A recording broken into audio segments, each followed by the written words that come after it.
Alright guys, welcome to another video. Today we're going to talk about skill damage versus smite damage, tankiness and why that's more important than a lot of people give it credit for. And then we're going to revisit Gorgo and LC because I think that pair is actually a lot more OP than I originally gave it credit for. And I gave it a pretty high score even a month ago when I made the Infantry meta video. And let's actually get into this. So I posted this formula a few times already in past videos. This is courtesy of Wick Gaming. It's I guess a former YouTuber now. He retired or left the game about a year plus. And one of his biggest contributions, and he made a couple, but one of his biggest ones was he somehow was able to figure out the formula for how attack, defense, and health, right, the three basic stats interact with each other, and also how a damage output actually scales with the number of troops you have. Okay, so this formula looks kind of complicated, but if you just look at this top line here, the number of troops times the total attack, that determines your damage output, right? There's all these other scaling factors, that's fine, but this actually still determines the top your damage output.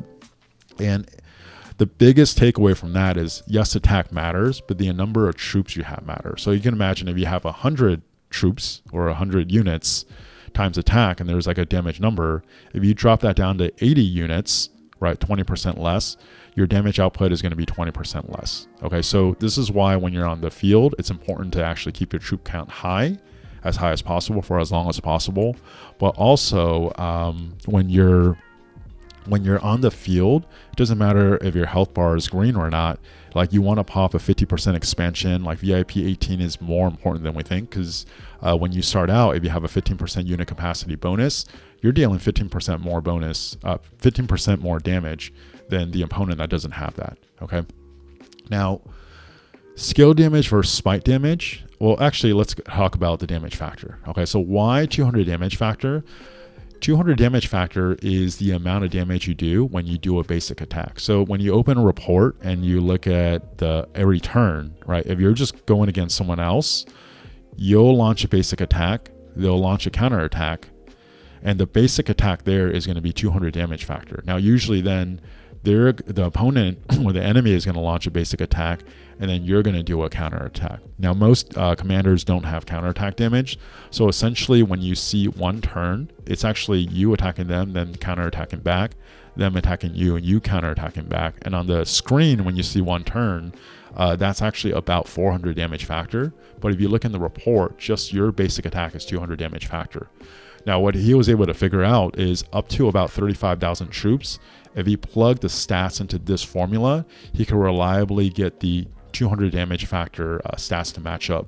Once you get above 35,000 troops, Lilith has some scaling mechanism where the damage output actually gets higher, and he couldn't quite figure that out, and I certainly can't figure it out because it's some secret formula that Lilith has, but we just don't know exactly how it's scaling up higher. But regardless, if you want to know how defense and health matters, it's just number of troops times attack. That's the total damage output.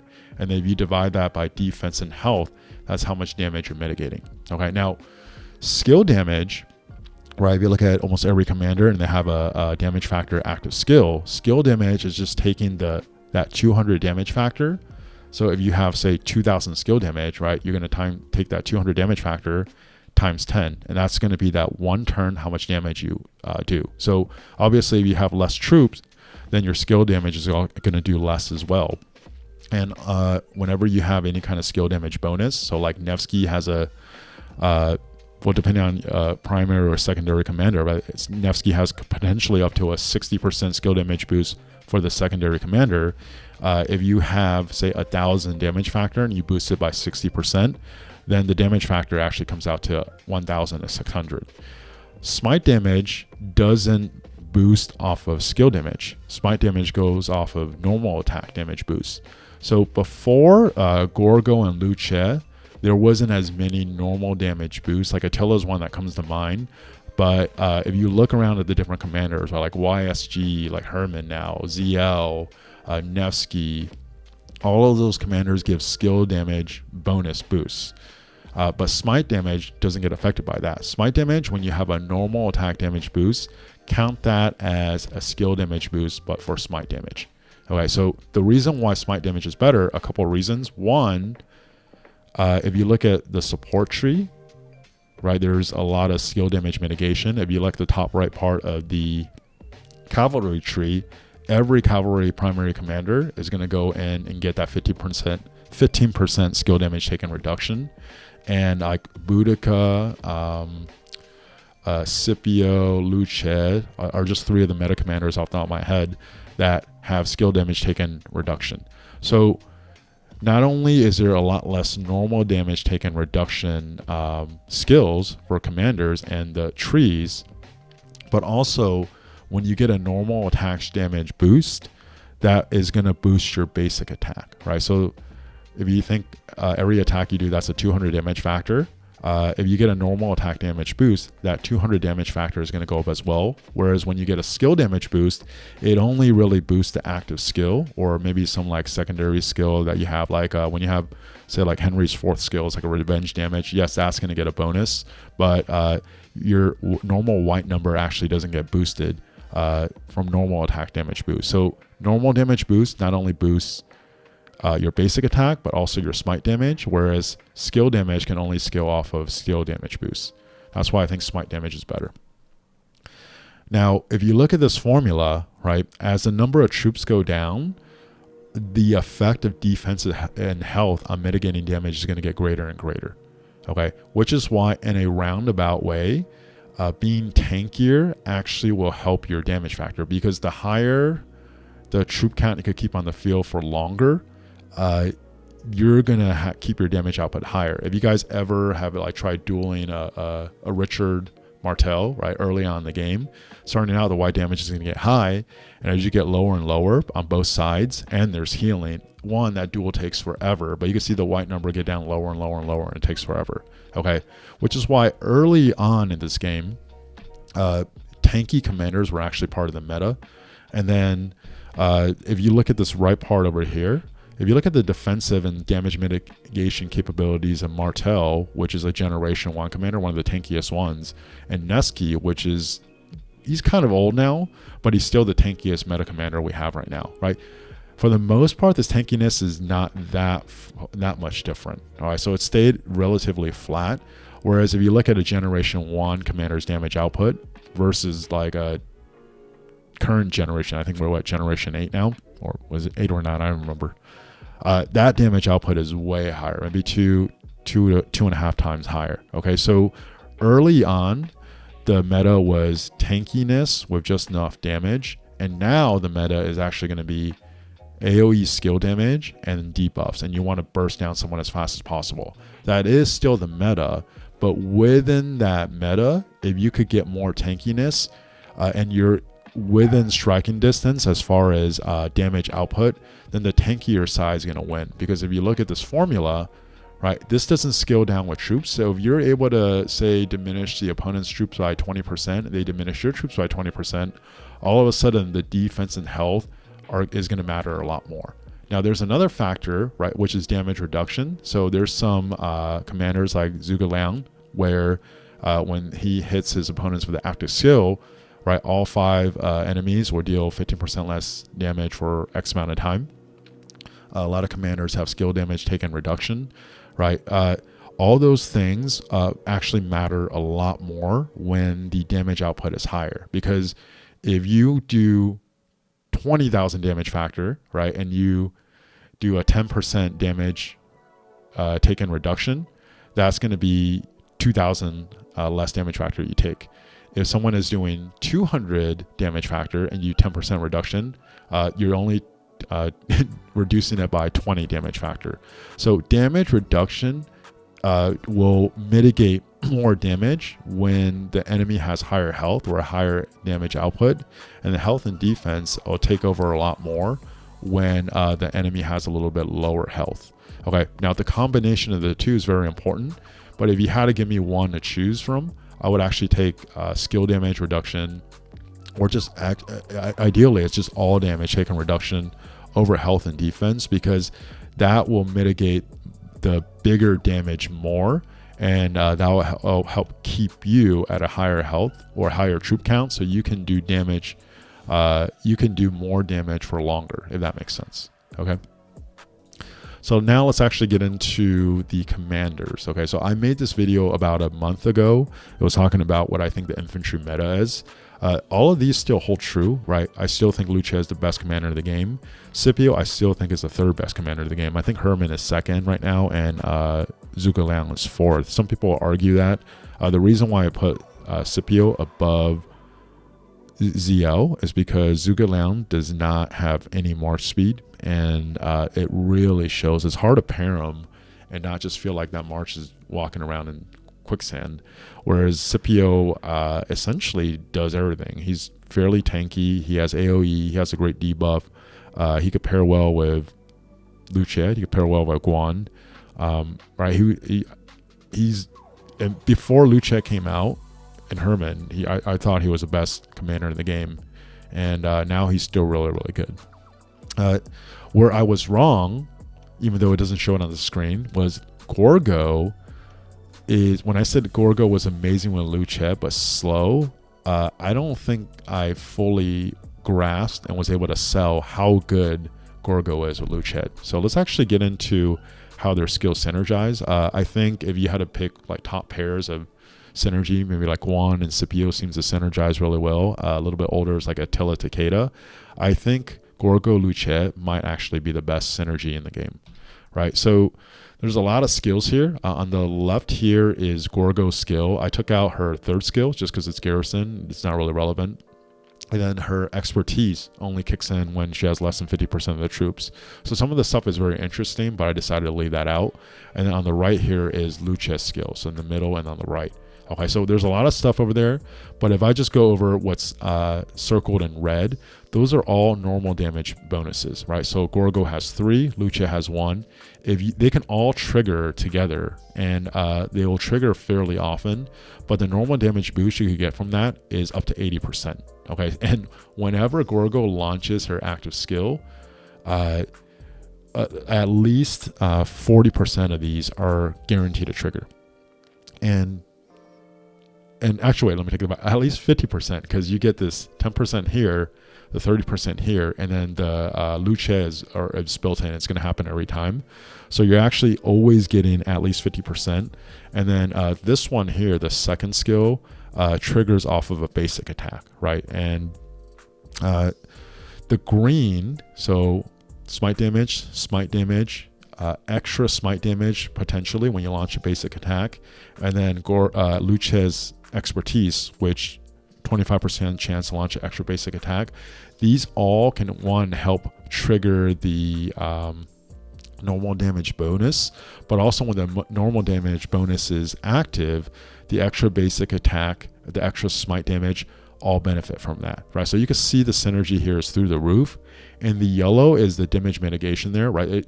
This march doesn't have health, but when Gorgo launches her active skill, that's 20% less skill damage taken. Liu Che has a built-in 20%.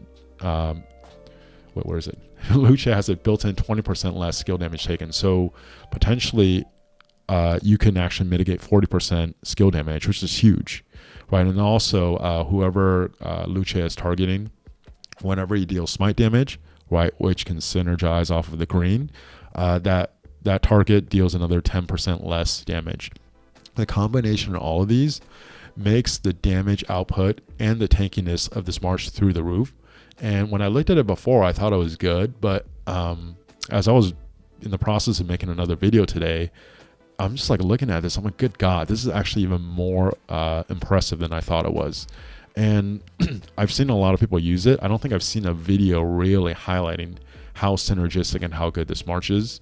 And if you just look at the red, the green, and the yellow and how they synergize with each other, I think you can start getting a sense of just how ridiculous this march is. I know personally, whenever I'm hitting a Gorgo or Liu Che, it almost always seems like I'm trading negative against it. And that's because of what's going on over here, right? Because when this normal damage boost is happening, every single white number is also getting boosted by this. So what should you do? All right, one, if you do run this Gorgo Liu Che pair, I think you should run a ring and a wind scar. A wind scar with a special talent will give you 10% bonus. 30% with a special talent, you're supposed to get 30% extra stats, but unfortunately, Lilith rounds down when you get the stats. So 30% of 8 is 10.4, so you're going to round that down to 10%. All right, so that's 10% right there. If you do the 4-piece Eternal Empire set, that's another 10%. And in this case, if you can get March speed from armaments, you want to take it, just because March speed below a certain threshold makes the March almost unusable. But if you have the Wind Scar and the 4-piece Eternal Empire set, and you get some March speed from the armaments, I think that will be enough to make this March even like fun to use, like fast enough. Okay, now the reason why you're actually replacing usually for March you want to do Ring and Horn, right? And the reason why you're actually replacing it with Wind Scar instead of the Horn is because whenever you can launch an extra basic attack, you also get extra rage. There's been a couple people that have made videos about this, but when you launch an extra basic attack, that's 103 extra rage. So Liu Che with his expertise already has like a horn built in, and it's very easy to over rage when you have Liu Che. So you can actually start moving away from stuff that gives you extra rage because you just don't need it. So it's actually almost like a match made in heaven, right? Where when you're running Gorgo Liu Che, put a Wind Scar on there and you're not really losing that much. Now, reasons to skip this March, I actually have a lot less reasons than I did a month ago upon like reviewing this, right? Because before, my argument for skipping Gorgo was, 1, she's single target and she still is. 2, she's very slow and she still is. But 3, she doesn't have a lot of utility, right? So when you don't have a lot of utility, right, her only utility is her expertise, which only triggers when she's below 50%, and she's like reducing the attack of 5 enemies, which is interesting, but it's not like game breaking or anything. But upon reviewing just how well they synergize together, and then if you could put a Wind Scar there instead of a Horn, she will probably actually still be part of the meta even when the next infantry commander comes out. Because before I thought if the next infantry commander comes out and it's Smite, then you're going to pair Kuang with Scipio, and then it's going to be Liu Che with the new infantry, right? So then Gorgo has a short shelf life. And also at the time I had just discovered Liu Che Alex. So about a month before that, so about 2 months ago now, I accidentally stumbled upon this because I've tried using Alex Liu Che before and it just didn't seem right. Something, it didn't trade that well. And this was towards the end of my last KVK, and I decided to run Liu Che Alex, and then I was comparing the reports and I made a video on it. It came out January 23rd. I'll link it at the end of this video. It was actually the best performing March I had out of the 6 Marches I ran. And from there, I just had in my head that Liu Che Alex was almost as good as Gorgo Liu Che, maybe even better. And I could still make an argument why Alex is very viable, because 1, he's very fast, right? He has a lot of March speed, but his damage taken debuff from his expertise is very, very good. Like 3 targets take 30% more damage for 4 seconds. It's very good. And he's not going to put out the same kind of damage output that Gorgo Liu Che is, but he's more than viable to run with Liu Che, right? So if you look at this last point here, right? So before I thought, when the new infantry commanders come out, it's probably going to be Guan, Scipio, Liu Che, and the new infantry. But now, if the new infantry commander comes out, you could actually still keep Gorgo or Liu Che, which is going to do a lot of damage, trade really well. And then Scipio will probably still pair very well with the new infantry, just because Scipio Liu Che pair very well, and Scipio is very, very versatile. And if you gave me the 2 up here, right, which one would I rather have? I think I would actually rather have option number 2. Okay, so as far as Smite damage, if I had to take a guess, I think it's going to be an infantry and engineering specific thing, just because infantry is the slowest, and giving infantry Smite damage is what kind of have an edge over cavalry commanders. Because I talked about this earlier, the cavalry tree on the top right part, you get like 15% skill damage taken reduction, right? So if say cavalry had Smite damage, that unit type is already going to, it's already kind of broken, but it's going to be even more broken. If I had to take a guess the direction Lilith is going to go, I think they'll keep Smite with infantry and I guess engineering. And then, and that will give them that edge where just because they're a lot slower, they're not going to always be the weakest one, right? So what should you do as far as Gorgo? I think that's your call, right? One, do you already have Kuang and do you have Alex? If you have Kuang and Alex and you are good on sculptures, I mean, you're like sculpture starved, maybe you're not going to go for Gorgo. But if you have the opportunity to get Gorgo and then not mess up your ability to still stay in the meta and get other commanders, I actually think now that you should run Gorgo Liu Che, because then you could prepare for the new infantry to pair with Scipio. And if you put like a wind scar on the Gorgo Liu Che march and do some of the other march speed stuff I talk about, that will actually perform a lot better, right? So to put a bow on this, I think what I'm saying is I would, upon reviewing this, I would actually take Gorgo Liu Che over Liu Che Alex by a decent amount. And also, I don't think Gorgo is going to be phased out when the new infantry commander comes out, just because of how well she synergizes with Liu Che or just smite damage commanders in general, right? Maybe the new infantry commander synergizes with Gorgo even better than Liu Che. Then Scipio could just go with Liu Che, and then you have two monster marches. So I take back some of what I said a month ago. I don't think Gorgo is at risk as much as I thought she was going to be to getting phased out by the next infantry commander, and I would actually highly consider investing in her. So if you watched the end of this video, hopefully you got some value. Haven't done it so yet, please like and subscribe. It really help out the channel, and I'll talk to you guys next time.